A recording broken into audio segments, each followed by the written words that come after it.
We are continuing our horror marathon for this year, 2024, and we're doing something special. We're doing a manga this time. This is the psychological horror Uzumaki that was written and illustrated by Junji Ito. This manga here has 3 volumes, and I got the deluxe version, which has an extra chapter at the very end. I want to say that this manga right here reminds me of H.P. Lovecraft, right? This is H.P. Lovecraft right here. If you guys don't know, I already reviewed some of the short stories that are in this. This is a collection of all of H.P. Lovecraft's short stories. Now, the big thing about H.P. Lovecraft, right? It's very strange horror. They call it cosmic horror, right?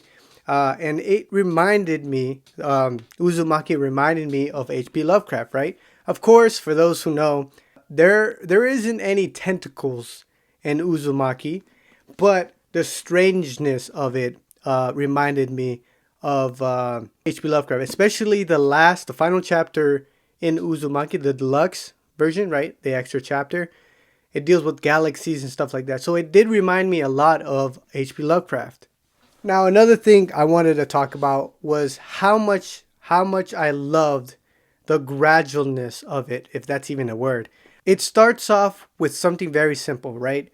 Mr. Kato, which is, and hold on, before I start, let me say I'm probably going to butcher most of these characters' names, and I got to apologize right off the bat, right? So, Shichi, Kato, right? His father, Mr. Kato, it starts off with him being mesmerized and almost in love with all these spirals. He loves watching these spirals. It continues until eventually at the end you're in a whole different world, right? And it doesn't happen that quickly, right? You slowly get the weirdness coming, the strangeness coming through. It starts with Mr. Kato, then Mrs. Kato, and then it continues and continues.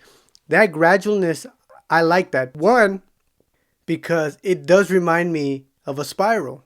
The story on its own is kind of like a spiral, right? The closer you get to like the center of the spiral, it gets crazier and crazier and crazier, right? So I thought that was pretty genius of Junji Ito.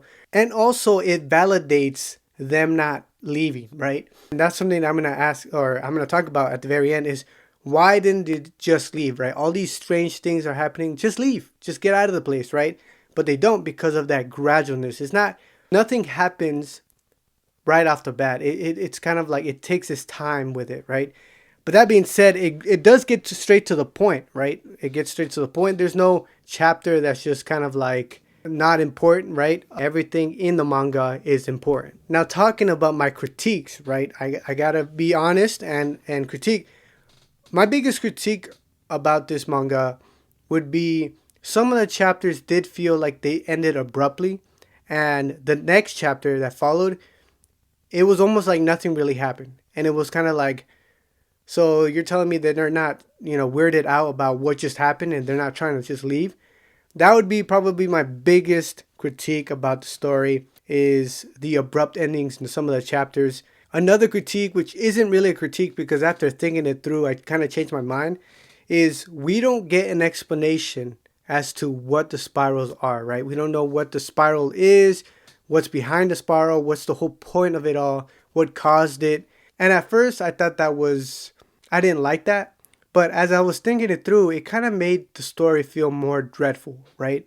Not understanding what is going on made the manga feel even more dreadful. You felt like there was no hope for the characters, and it made it that much more scarier, right? The whole manga. Much of H.P. Lovecraft's short stories, there's no explanation as to what is going on. It's just you're getting told this story, but there's no real explanation. It's just very strange, and I like that about it. So at first, that was a critique, but after thinking it over, I think I very much like the fact that I don't get the whole explanation. And I thought it was going to be in the extra chapter called Galaxies, deluxe version of this manga, but you don't. You don't get any sort of explanation at all. Now, talking about memorable scenes from this manga, there are many memorable scenes. The first one is, these lovers who spiral around each other, right? We're talking about Yuriko and Kazunori, right? Again, if I butchered it, I'm sorry. But those lovers, right? This is basically like a Romeo and Juliet story, right? The parents don't want them to be together, but they're in love. And at the very end of that chapter, they wrap up and spiral with each other and they jump into the ocean. So I thought that really stood out to me. You know, who wouldn't want that, right? Wouldn't you want to wrap around like that and twist around like that with your significant other and just jump into the ocean and disappear? Another memorable scene is the pregnant women drilling, right? And their babies, trying to re-enter the womb. This is probably the first horror story that revolves around, or not revolves around, but that you have these pregnant women who are the killers, I guess you can say, right? You feared the pregnant women because they ran around with these drills, and you were like, oh my gosh, like what am I reading right now? And not only that, the babies, they talk, right? They came out of the womb and they start talking to each other, and they got this mushroom. It was too much. That chapter there was kind of like, oh my goodness, like first time I've ever read something that revolved around pregnant women in this way, right? Now, the most creative chapter from this manga, and the most I thought it was the most memorable, was Jack in the Box, right? You have this little kid who likes Kiri, and he constantly scares her, and eventually he gets run over by a car, and you later find out at the very end of that chapter that he has a shock, right, from the cars, those spiral things on the tire, right? Half his body gets ripped off, and you have the spiral or the shock. And I thought that was so creative. I did not expect that to come, because I was reading it and I was like, how is this gonna revolve around a spiral, right? How are they gonna connect the spiral to the story? And the fact that they did that, I thought it was creative. I think definitely a memorable scene from the manga. And also you get that chapter towards the end where the hurricane is over the city or the town and is looking for Kiri to suck her up. The storm is trying to like eat her. It eventually eats up a random lady or a random woman, gets sucked up into the sky, and then gets spit back out because it wasn't Kiri. And I thought that was like so disrespectful from the hurricane to eat someone and then decide, you know what, let me spit them out. And then she falls down to her death. I thought that was crazy. I thought that was bananas. Definitely another memorable scene from this manga. And of course, talking about the ending, it was not a happy ending, right? And I love that about this manga. Everyone around Kiri, everyone in the town dies, right? You have Kiri, you have Shichi, you have Kiri's parents. His brother turns into a snail, right? Mitsu. It made the story feel more dreadful, right? You were just like, man, like this kind of sucks, right? To be in their shoes, you thought that they were gonna escape, right? You thought it was gonna be a happy ending and everything was gonna go back to normal. But again, this being a horror manga, psychological horror manga from Junji Ito, there's no happy ending, right? There's no happy ending. And again, it goes back to what I was saying earlier about the spiral, right? You can't get out of the spiral. The closer you get to the center, the harder it is to get out, right? So it kind of plays along with the story. It plays along with the whole premise of the story. And again, this manga here has, the deluxe version has an extra chapter that deals with, oh, sorry, I'm coughing over here. The Lost Chapter Galaxies is what it's called in the deluxe version. Like I said, I thought that this chapter here was going to be the explanation as to what was the spiral behind it all, but it's not. It's just an extra chapter. And it was kind of underwhelming, I'm not going to lie. But I still thought it was pretty interesting. Again, reminds me of H.P. Lovecraft. Now, something I want to ask you guys, you guys' opinion. What if they left early? What if Shichi and Kiri, they were just like, you know what, let's bounce. Let's get out of this town. This place sucks. Because early in the manga, right, even before anything crazy happens, Shichi is like, we got to get out of here. Like right off the bat, he's like, we got to get out of here. I feel weird. This place stinks and I'm trying to go.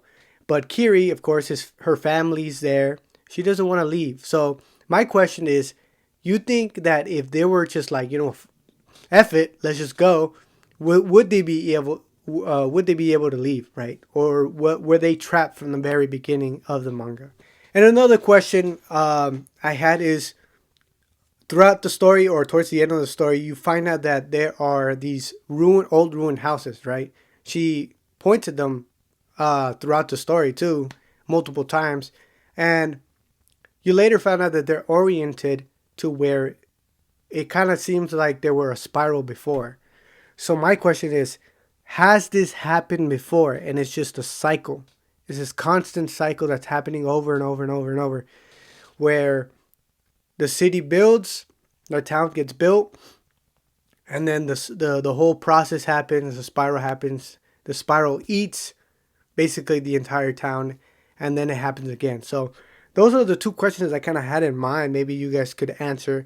There is an anime that just came out last Saturday. The first episode came out last Saturday in Adult Swim, on Adult Swim, Toonami, right? So you guys, if you guys are interested, maybe you guys don't want to read the manga, that's fine. There is the anime that's coming out, that already came out, the first episode. There are 4 episodes to that anime.